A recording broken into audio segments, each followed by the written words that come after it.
Tevis is where it all began. That's what started endurance riding.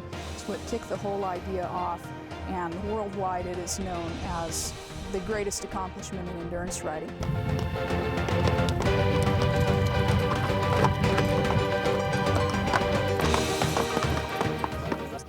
It's just special to be able to ask your horse to do that and ask your body to do that. It was wonderful, and you know, even though right now I'm pretty sore and say, oh, I don't ever want to do that again, I'm sure in a few days I'm gonna say, you know what, that was neat, and I do want to do that journey again.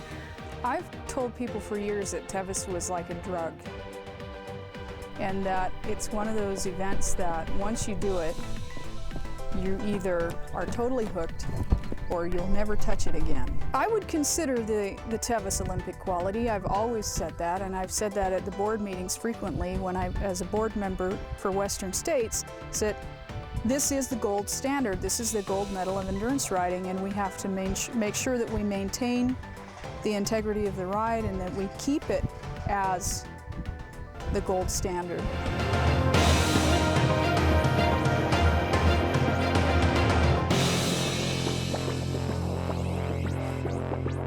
When I see or hear the word Tevis, I mean, the first thing what I think about is this collage of elements at once. I mean, that's what it means to me. It's high altitude and crossing snow caps, and then getting dusted in the moon dust of alpine trails, and then having that dust burnt into you by the sun, all on the same day. You know, and that's what I appreciate about it, is that test that, you know, you're going to come here and you're going to pass through several different ecologies and environments and have many different kinds of footings and tests. And this is the way you measure a horse, because their ancestors, even before we domesticated them, lived or died by their ability to cross long distances. And you don't cross long distances on this earth without feeling out several different types of terrain. And that's why this is such an important course, because this is how you define a horse, is not by just testing them on one terrain and one flat footing, but to show them several different types of nature. And then you'll produce the animal that their ancestors meant to be. First attempt here would have been like 86. I didn't complete that year. I got as far as Forest Hill. My horse got a little stone bruise coming up out of the canyon, and he was off for just a matter of hours, but the wrong couple of hours. And he was better than that evening, you know. Yeah, so he got pulled at Forest Hill, and that was the end of my ride in '86. I came back again in like I think it was 1990, and finished it then. Well, I didn't get to know Wendell very well. I met him the first year I'd come out here with my family, and the friends of the family and my mentors, Matthew McKay Smith. And they introduced me to Wendell briefly, so I made his acquaintance. I was 17 then. And so I remember talking to him a bit, and the little guy with the big booming voice, you know. Yeah. He talked like, when he talked, his small in stature, and when he spoke, you know, it shook you back almost, because he had such a strong voice for a small man, you know. I mean, I can remember him doing the briefings when the first time I came out here. I remember somebody asked him a question during the briefing that they asked if anybody had ever gotten lost on the trail ride, and he said, no. He said, we've never lost anybody, not more than 3 days. My first completion, I came back, like I'd said, in the 90s and rode a Moyle horse stallion. That first time I had visited here in '79, I also met another person that came to be a mentor of mine, Rex Moyle from Idaho, and he was known for raising his own line and genetically unique horses on a rangeland in Idaho. And I was fortunate enough to get one of the only stallions that he ever let leave the ranch. And I brought that stallion as it matured, and I got it ready. I brought it back here and did the Tevis with it. Yeah, a lot happens, you know, and but you expect that. I mean, if you're coming fully prepared mentally, you expect things to not be on a plan. you make a plan and you know you're going to improvise and modify, and the day is going to be a little different than what you figured. And that's part of the test, is that will you be daunted by those change, or will you just accept it as part of nature? And that's part of the beauty of these, and of doing this kind of natural test as opposed to running in a show ring or some other competition. There's nobody else to blame. I mean, you knew nature was nature before you started. And you can't fault nature for being natural, and things happen different. And it's all about being aware and ready for that, and adaptive when things don't go perfectly. Everybody's had a shoe thrown or a horse fall down and get a scrape. I remember the second time, one of the times I came here, my horse slipped early in the ride, and got a good scrape, and it had to be doctored pretty carefully, but he responded well to everything we did and finished the ride beautifully, And that's the kind of things you have to be prepared, to deal with, and not let it get you down and make you throw up your hands and give up. The year when I came here in 2010 with heraldic, I mean, it was like we had horses that were particularly well conditioned for the heat, because I'd been training in the sweltering humidity of the East Coast, for several months before that, and my horses were really well prepared for hot conditions. And it was to my fortune that it turned out to be a pretty darn hot ride, and my horses were able to sort of like run the gauntlet just ahead of the wave, and stay on the crest of it like a boat that can stay on the plane when the ones with 5 horsepower less just can't make it, and they really just sort of bathed in the breeze and their own breeze all day long, and really took off. That year we got into the last vet check, and as I presented my horse, the vet told me, he said, "John, do you realize your 2 horses are 3 hours ahead of the next?" That was a good day. That was a really good day. We got to back off and just have a little celebration the whole last 6 miles. And I wasn't even aware of where the crowd was that day. Matter of fact, what information I had wasn't correct. I thought people were a whole lot closer than that. I wasn't really caring anyway. We were just getting our horses home for dinner. It shows you just how a small difference in fitness and preparation can, in the right condition, can just make a huge difference in time. I don't know. I've been doing this so long, and that's kind of what coming to the Tevis and so particularly the couple of oldest rides we have in the country are about, and why they're so important is because they've had essentially the same course year after year. And so for 40 years, my family and myself have been honing our techniques of training and development. And you come back to these rides not because you're trying to outrun everybody else, because they're the best measure of the rider you were 5 years ago and the rider you were 10 years ago. And you get to, we're all trying to be creative and invent better techniques and patterns of training and conditioning and developing. And this is where you come to test yourself, to prove if the changes you've made lately in your training program are truly the improvement you think they are or not, and that's why it's so important to have some of these classic courses that are wonderful broad spectrum tests, and they stay nearly the same year after year after year.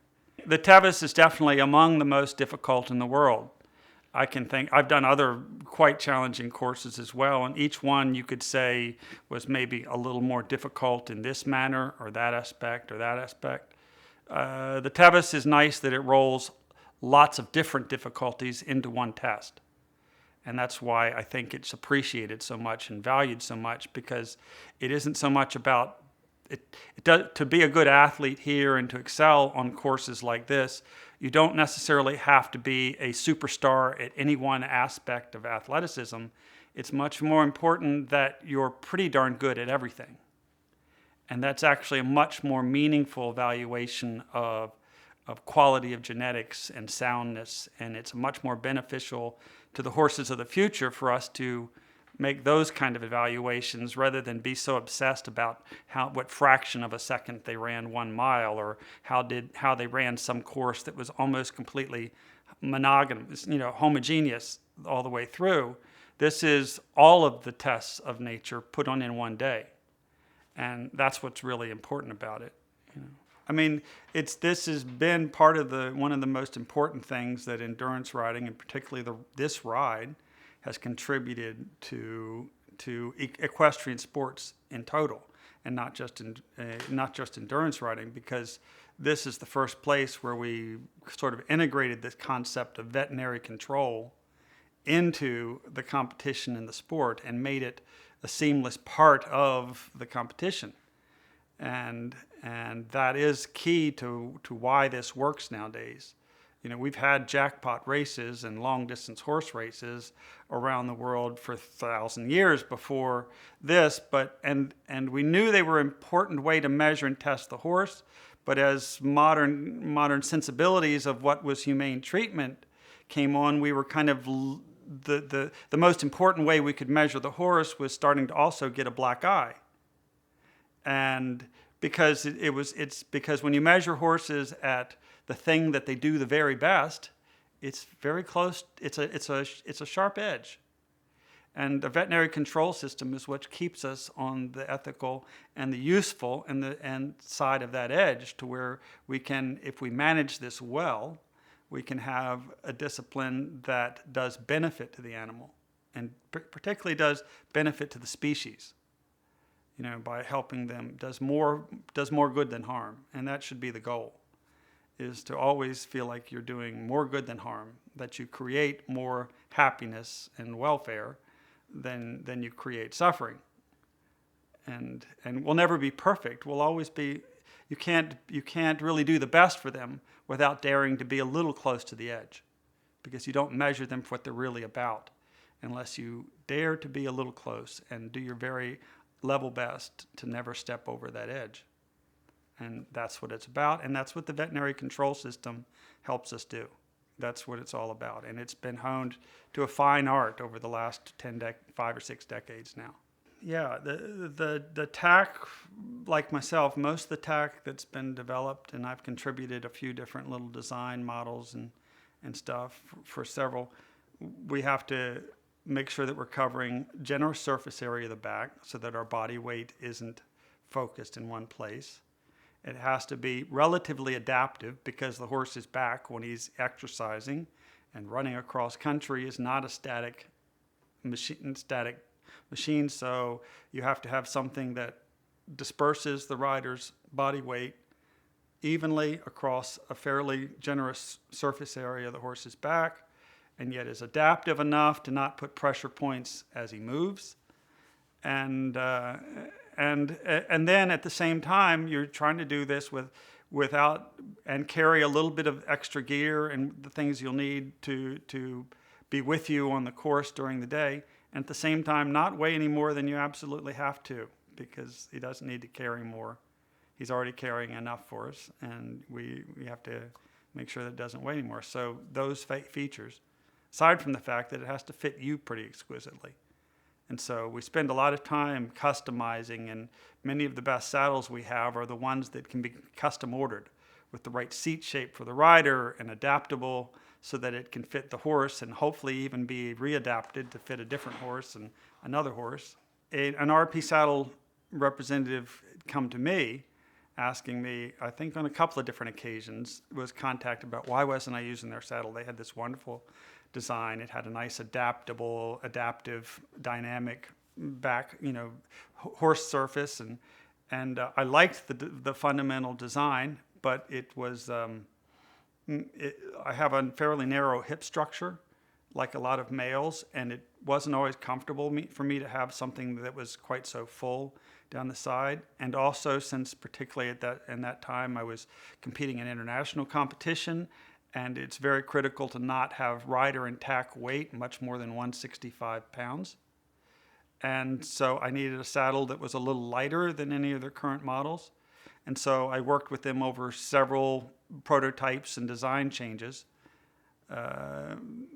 until we kind of honed out a design that their builders could do, and I was comfortable with, and it got the weight down to the range that I could use for those international targets.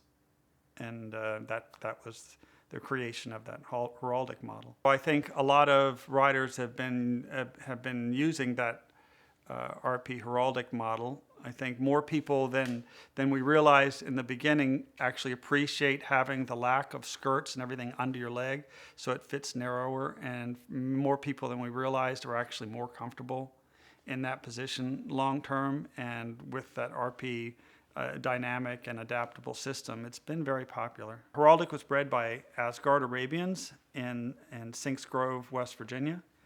And at the time, their reigning stallion, who produced a lot of really high quality endurance horse, was called Statistic. All of his sons got named with IC endings, and Heraldic was just the name that happened to be in there.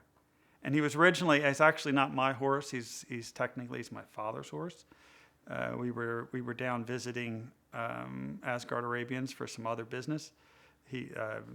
Tom Savitz of Asgard was donating a horse to a club that we support, and we were picking the horse up to put some training on it for him. And my father saw this horse as a 2-year-old in the field. He kind of stood out from the 30 or 40 others that he was standing with at the time, running with out there. And so he came home in the trailer with us. And it just happened to be my good fortune that I got to ride him, because my father had an injury just as the horse was coming of age to compete well, and had an injury that took him out of riding for a couple of years, and the horse couldn't wait, so he became mine. And once I had so much success with him, he kind of stayed mine for a while. I've been blessed with a lot of horses, and I could name many of them favorites for different reasons. Heraldic was probably the most gifted athlete in all across the board, particularly as an all-around athlete. He's probably the most gifted I could ever expect to have. He'd won this ride quite handily a couple of times, and set records on courses all over the country, and traveled around the world. And when he was having a good day, he only set a record because the second horse was giving him that much trouble, but he could have done it almost any of his rides, and so he was probably the most outstandingly athletic.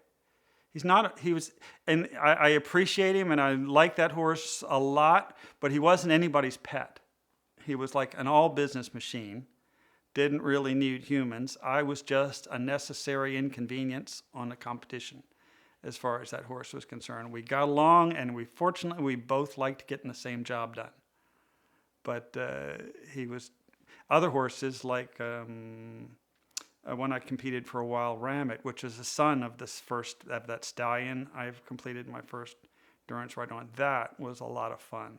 He was game, and he had, he woke up. You could tell every mile of 100 miles he was exuberant and buoyant, and was communicative, and wanted to know what you wanted to do. What are we doing, boss? What are we doing, boss? Was kind of the feeling you got all day. What next, boss? What next? And that's really the mindset you want to have in every horse. One analogy: there's another tough ride on the East Coast called the Old Dominion that I've been engaged in developing for years. Been helping develop the trails and the coursework and such, and supported that club there. That was near my homeland, and I used to say that the Tevis starts like a lion, but it does end like a lamb. And the Old Dominion was just a nasty bear all the way through. The Tevis has probably a little broader, and this is why I like it so much, it has a little broader spectrum of tests in it. You have a nice balance of altitude is a challenge, of hill climbing.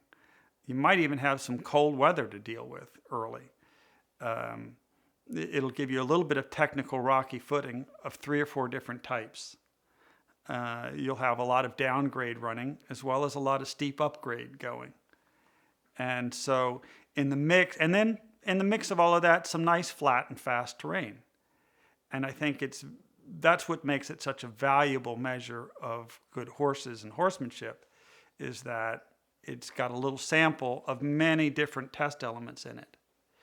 The Old Dominion, as much as we've tried, it's hard to get. We haven't been able to achieve as much test diversity. We've got some very technical and rocky footing, we've got some steep climbing and some rough technical going. And on top of that, the terrain tends to lend itself to being fairly technical and rigorous all the way to the end. So you might get faced with really hard work late in the day, which is mentally very tough. That one is a mental challenge. Plus, you're dealing with extreme humidity sometimes, and that really makes managing your horses critical. So I love all these courses that have multiple test elements in them and aren't just simply a matter of getting on there and doing one flat thing out. I don't mind flat courses, but I miss having the diversity of challenge in them. I think that makes them more meaningful measures of horses and a more meaningful measure of horsemanship. And the Tevis is really the king of having wonderful natural diversity in it. You know, I could say that, I was really fortunate in the people that brought me into this sport. I had some pretty exceptional mentors here, and even that first year when I'd come here with my family and our family friends, the McKay Smiths, I got to meet Wendell in 1979. I was really fortunate on the way I came into the sport and the mentors I happened to fall into.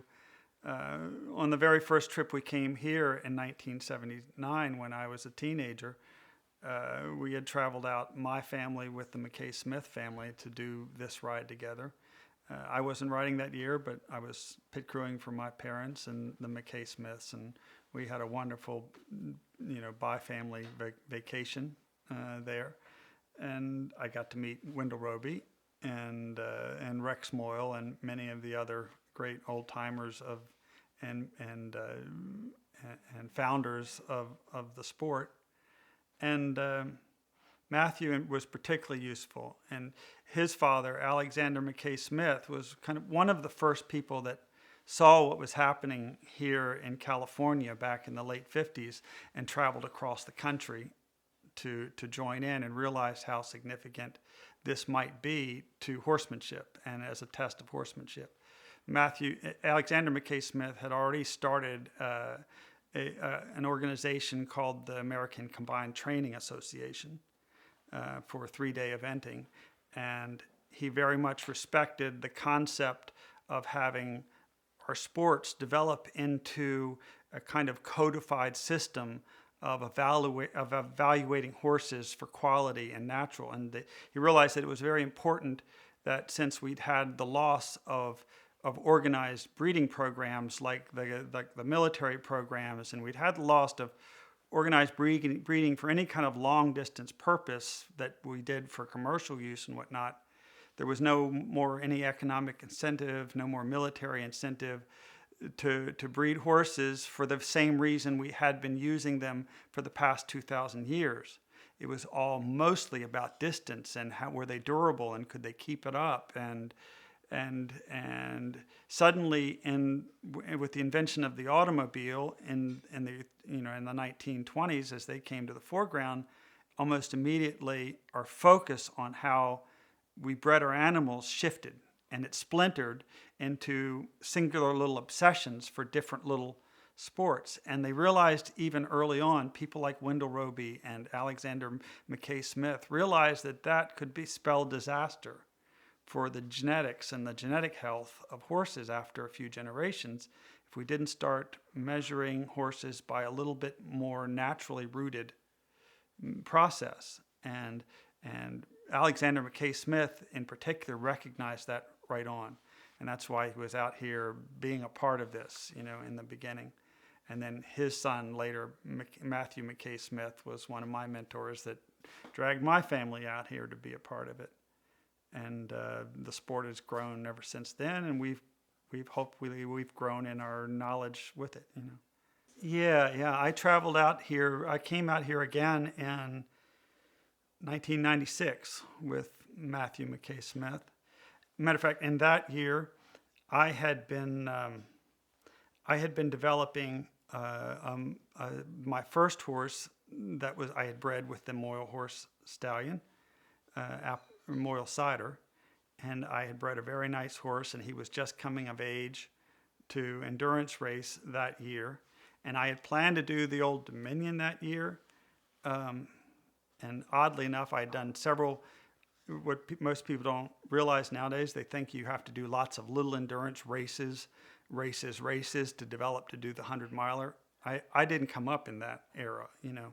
I came up doing competitive trail rides. And I still feel that doing long distance, limited fixed speed events up to the same distance is just as significant or more than trying to race 50 miles and then thinking that racing 50 miles twice is the same as racing 100 miles. They're not. They're completely different objectives and contests. And you learn much more doing a 3-day measured 100-mile course and getting 100 miles done in just a few days about doing a 100-mile race than you would if you just did a bunch of short races, because they're completely different.